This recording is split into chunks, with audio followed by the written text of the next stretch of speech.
Students, welcome to Note Study. Note স্টাডিতে তোমাদের সবাইকে স্বাগত জানাচ্ছি। আমি মৌমিতা ম্যাম। আজকে আমি নিয়ে এসেছি প্রতিদিনকার মতো কিছু ফুড এসাইড জিকে কোশ্চেন আমরা সলভ করব। সেই রকম যেগুলো কিনা খুবই ইম্পর্টেন্ট যারা ফুড এসাইড এক্সাম দিতে যাচ্ছ।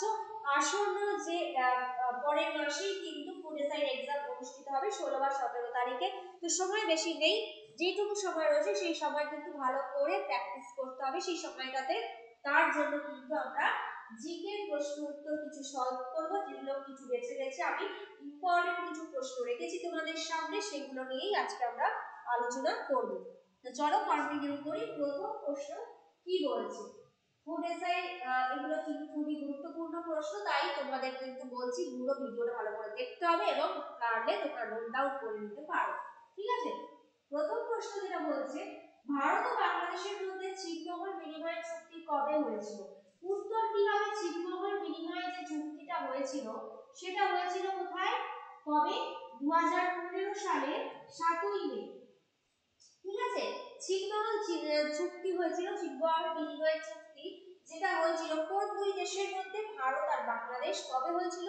2015 সালের 7ই মে। দুই দেশ ঐতিহাসিক মুজিব ইন্দিরা চুক্তির আওতায় একে অন্যের অভ্যন্তরে থাকা নিজেদের যে ছিটমহলগুলো রয়েছে সেগুলো পারস্পরিক বিনিময়ের জন্য কিন্তু এই ছিটমহল বাসিন্দাদের স্থানান্তর 30 নভেম্বর 2015 সালে সম্পন্ন হয় এবং এই ছিটমহলগুলো একে অন্যের সাথে পারস্পরিক বিনিময়ের জন্য এই চুক্তিটা করা হয়েছিল ভারত আর বাংলাদেশের মধ্যে 2015 সালে। ক্লিয়ার? পরবর্তী প্রশ্ন কি বলছে, ভারতের যে বৃহত্তম সমুদ্র সৈকত কোনটি? উত্তর কি হবে? মেরিনা বিচ, যেটা ভারতের বৃহত্তম একটি সমুদ্র সৈকত। আচ্ছা, বঙ্গোপসাগরের পাশে এটা চেন্নাইয়ের মেরিনা সমুদ্র সৈকতে অবস্থিত। কোথায় অবস্থিত মেরিনা সমুদ্র সৈকত?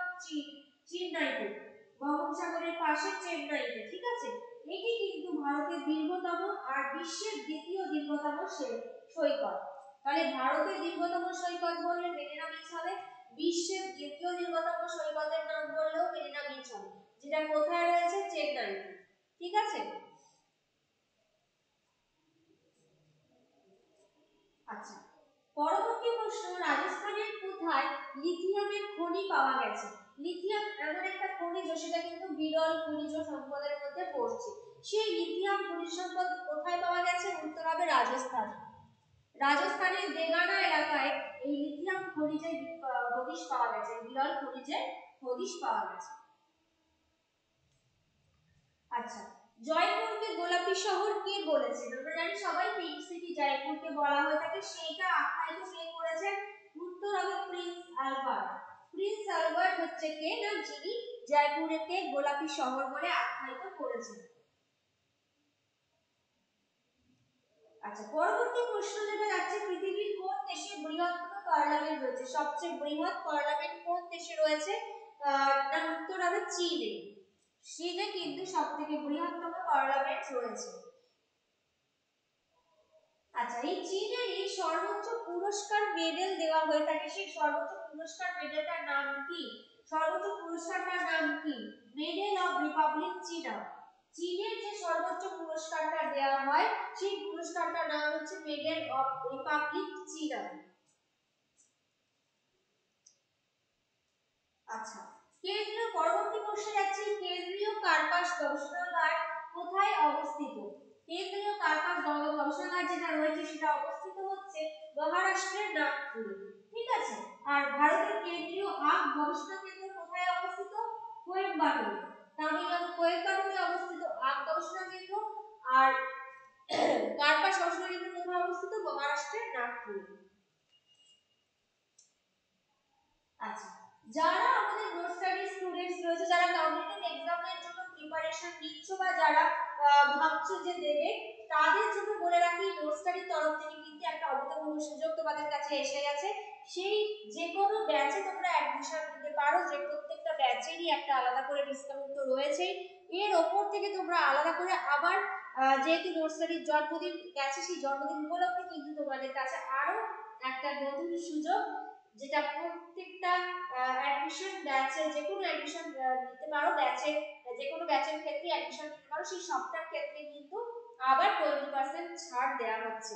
তো এই সুযোগটাকে কাজে লাগাও, যারা যেখানে যে কোনো ব্যাচে অ্যাডমিশন নিতে পারো, তাহলে সেক্ষেত্রে কিন্তু তোমাদের এই ছাড়টা তোমরা পাবে। একটা ছাড়ের এমনিতে তো ডিসকাউন্ট চলছে, তার উপর আবার 20% ডিসকাউন্ট। তো এরকম সুযোগ কি তোমরা পাবে? তো যারা কম্পিটিটিভ এক্সাম দেবে ভাবছো তারা কিন্তু অবশ্যই অ্যাডমিশন হও, এবং এই যারা যারা অ্যাডমিশন নিতে চাও অবশ্যই আমাদের জানাতে পারো, হোয়াটসঅ্যাপ নম্বরে অবশ্যই যোগাযোগ করতে পারো।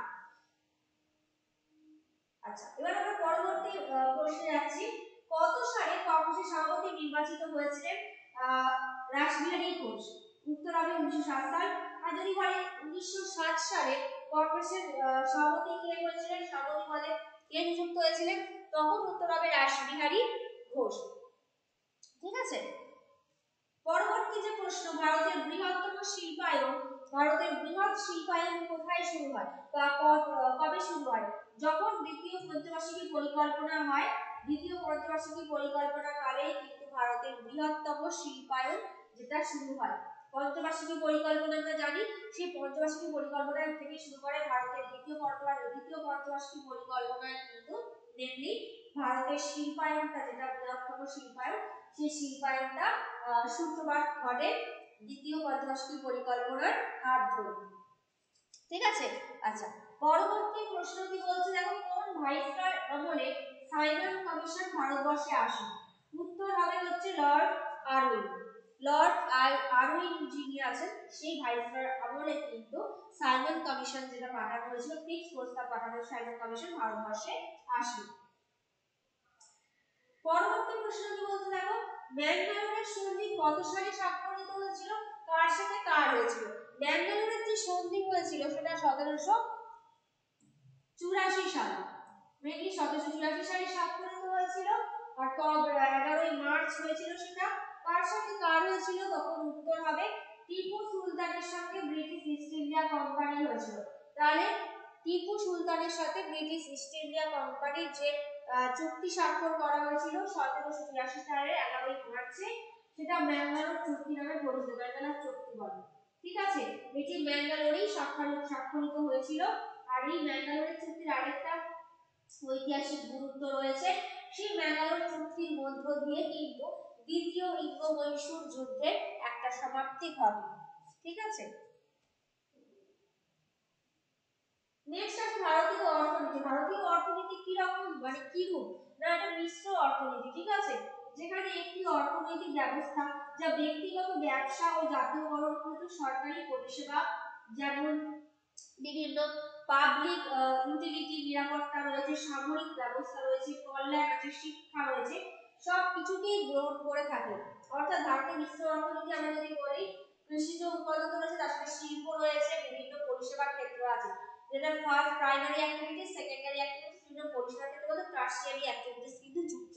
এই টোটালটাকে আমরা বলছি মিশ্র অর্থনীতি। একটি মিশ্র অর্থনীতি জনসাধারণ আর পরিবেশ বা রাষ্ট্রের স্বার্থ রক্ষার জন্য কিছু নিয়ম প্রচার করে। আচ্ছা, কোন অঞ্চলকে প্রাচ্য স্কটল্যান্ড বলা হয়ে থাকে? উত্তর হবে কি শিলং, যেটা নর্থ ইস্টার্ন রিজিয়নের মধ্যে পড়ছে, মেঘালয়ের রাজধানী। ঠিক আছে, শিলংকে কিন্তু প্রাচ্য স্কটল্যান্ড বলা হয়, এবং মেঘালয় থেকে প্রায় 22,430 বর্গ কিলোমিটার এলাকা জুড়ে বিস্তৃত, যার দৈর্ঘ্য থেকে প্রশস্ত অনুপাত হচ্ছে প্রায় 3:1। এই রাজ্যের উত্তর পূর্ব দিকে কি আসছে? আসাম পড়ছে, আসাম রাজ্য, দক্ষিণ পশ্চিম দিকে বাংলাদেশ পড়ছে, আর এটা মেঘালয়ের রাজধানীর নাম শিলং। ঠিক আছে, তো এইরকম কিছু গুরুত্বপূর্ণ প্রশ্ন যেগুলো আমরা তোমাদের সাথে শেয়ার করলাম, এইরকম কিন্তু প্রশ্ন কিন্তু তোমাদের ফুড এসআইয়ের জন্য খুবই গুরুত্বপূর্ণ বলতে পারো।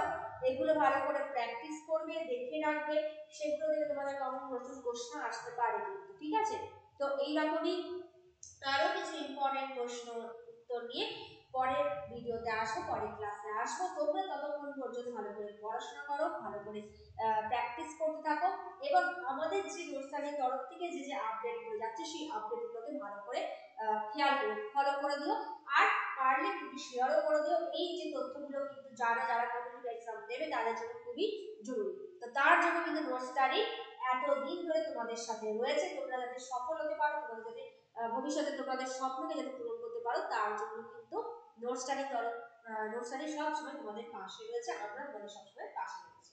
তো ততক্ষণ পর্যন্ত ভালো করে প্র্যাকটিস করো, আগামী ক্লাসে আবার দেখা হবে। All the best.